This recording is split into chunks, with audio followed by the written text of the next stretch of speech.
Right, hello everyone, it's Dill here, coming back out with another video.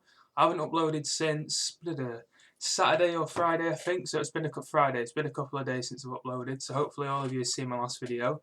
It didn't do quite as well views-wise, but it's still got 75, so for a new channel, that's all that can be expected of it, really. It did quite well, got a few likes, not as many as last time again, but that's fine. First thing I'm going to talk about is the vote that I put there. I think the majority of the votes looking at it, I think it got 50% for FIFA/FM videos. And before I get into what I'm going to talk about this video, which is England and the state of the team and everything, and Gareth Southgate in general, I want to talk about what the vote that won. The vote that won was for FIFA and FM videos. So I will get to uploading them. And as soon as I saw that, and as soon as I could see that as a general where it was going, I did look on my PC, like I said, to try and download something or to get that game capture working. But basically I can't, pretty much. I looked at downloading OBS, which if you don't know, it pretty much is just for PC. It's like a PVR for PC. It's just a program that you install, sorry my dog, a program you install on your computer, and it records your screen. So I could do that for FM, but obviously not for FIFA because that'd be on my Xbox. So I thought if I can get that working at least, it'll be fine. But my PC shit. I downloaded it, and as soon as it comes to start up, on like the start up installer wizard thing, it just crashes my computer. I reset it tons of times, it doesn't work. Then I try to download the software for the Roxio game capture thing. Again, same problem, that doesn't work. I don't know what's wrong with PC, it's just basically fucked. It's got loads of malware and shit on it. So I looked at laptops which could handle what I want to do. I think a decent one that could just about handle what I want to do is about 300 quid, so hopefully when my pay goes up soon at work, actually next month, I'll try and get one, save up front, and it'll probably be a couple of months. But I did look into that, so as soon as I can get them like videos made, I will bring them to you. To the main thing I want to talk about this video, I've not got a script because I'm just generally pissed off. It would have been better to make this at the time, but I couldn't. About the England team selection more than anything. We played okay. Let's get to that first. We beat Lithuania 2-0. Vardy and Defoe got the goals. It's just a standard drab England performance that we all expect nowadays.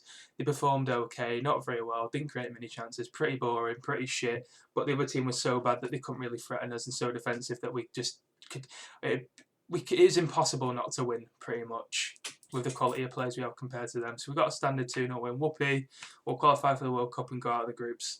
But the main thing I want to talk about is the England team selection. I tweeted about this and I got people's various viewpoints and why they thought certain people should start over what I'm going to talk about.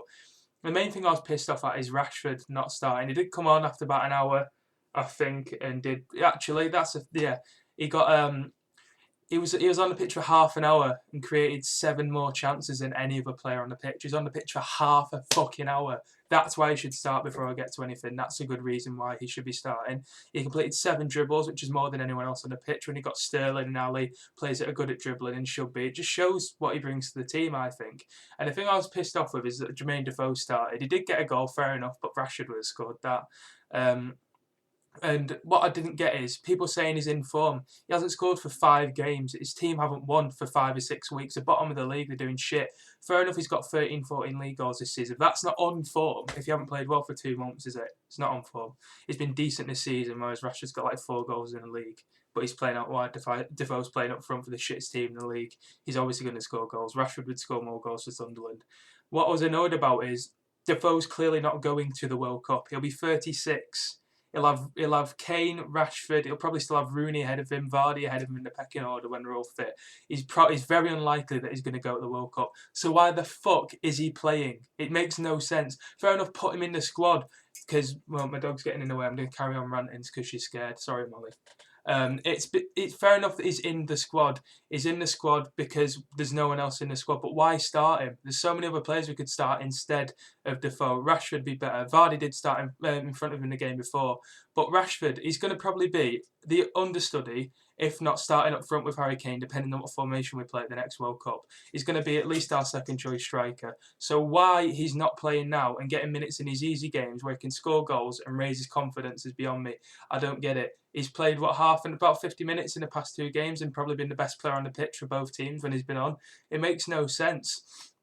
And the point I got back to earlier, people saying he was on form, which I disproved. Defoe's not on form. But fair enough if he is. Why is Oxlade-Chamberlain starting instead of Lingard? I know I'm biased, I'm a United fan, but I think Lingard's pretty shit. But if we're going off recent form, why isn't Lingard starting? He scored in his last league game for United. Molly, come on, sit down. Let me have a run. He scored in his last league game for United, which was a belter against Borough. He's holding down a regular first-team place in the team now, getting players like Mkhitaryan and Martial out the team, which means he's showing stuff in training to the managers he's playing under.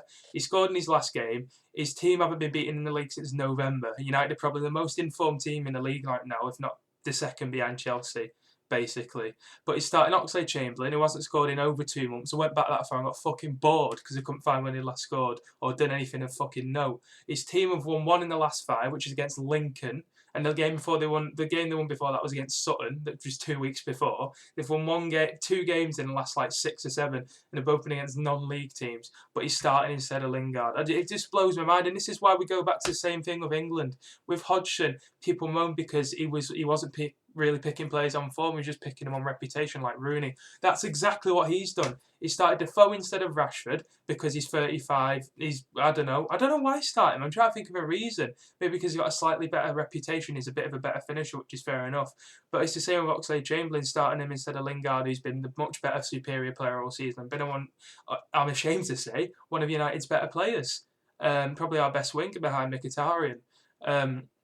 And it's the same question that's always begged of England, that we want a manager that picks players based not a team for now, but still a team on form.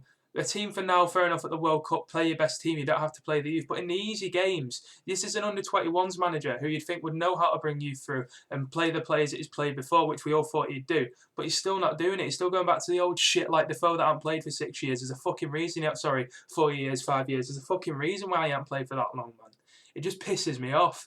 And we probably won't take Defoe to the World Cup. We'll take Rashford. He'll probably be our second choice striker or play up front with Kane. So it just makes no sense to me. And the other thing I wanted to talk about was we played a 3-4-3 against Germany, which is actually decent, yeah?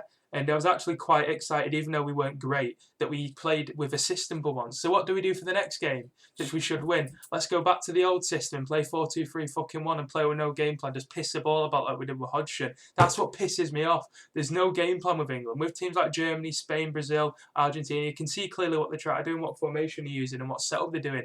With England, you don't, and it still hasn't changed. I thought we got a 3-4-3. It looks quite good. It might not be the most exciting, but at least we've got a certain way of playing which we can mark out in games, and we can see why we're playing like that and which players are where. And we just went back to the same old shit, playing 4-2-3-1 and scraping a win against the shit sides like we always do. And I think before I was optimistic. Today, on the other day, whenever it was, we had the same, like Sunday, we had the right personnel to still play the 3-4-3. We had Stones, Gibson, which I didn't want to play, but he could have played. Stones, Gibson, and Keane. Keane's probably been one of the best players actually in the past 2 games, which is quite good. I like him. I'm glad that he's in the squad on the side. But we had the same personnel there to play the same formation, and we could have done it easily. We had Rashford, Lingard, people like that back, Sterling, I think, that couldn't play the games before because they were still tired from playing with City and United a couple of days before England duty. So I assume we'd just play get the same team, and anything would work better because Sterling and Rashford and Lingard are more wingers compared to Ali and stuff and Lallana, so it'd be better. But we go back to the same system. It's just the same old England. I think we're probably just going to go to the World Cup, similar thing, probably get beat in the last 16 in the group stages. We've got another manager that's just a feeder for the press, someone that agrees with it, just a yes man for the FA, who'll just play the same old way that England do. And I'm just not optimistic anymore. We just need someone who's got something about them, man. It's just not going to happen. England's not an interesting proposition for a manager anymore. No one wants to manage England. I think the best we could do when we settled for Gareth Southgate says everything about it. That's what I wanted to get off my chest, basically. It would have been a lot better if I did it at the time, because I would have probably been a bit more angry and it would have been a bit more entertaining, but I probably wouldn't have said everything as well. But that's mainly that's what I wanted to talk about, amongst other things, for this video today. So I'll probably, there's games at the weekend, aren't there? So if I get a chance, I'll probably upload a Premier League preview on Friday. Hopefully I'll record that as soon as I can. I might even record it after this actually, but I'll definitely record that and get up for Friday or Saturday morning, something like that, ahead of the games at the weekend, and I'll make a preview on Monday or Tuesday for them. I don't know if there's a Monday Night Football, so at some point early next week. So I hope you've enjoyed the video. If you have, be sure to drop a like. It doesn't help me a lot at this point, but it shows me that people are watching my videos and enjoying them, because it could get 100 views, but if it only gets 2 likes, I'd still rather get a lot more likes, if you know what I mean. So drop a like if you enjoyed it, drop a dislike if you haven't, fair enough. Subscribe to my channel if you haven't already. Go give me a follow on Twitter. It's at Dillbarler now, so just type in like the name of my YouTube pretty much on Twitter and it'll come up. I'll link it anyway. Share it with your friends if you have enjoyed it and if you want to be really good. But that's it. I hope you enjoyed the video. It's been Dill. See you in a bit.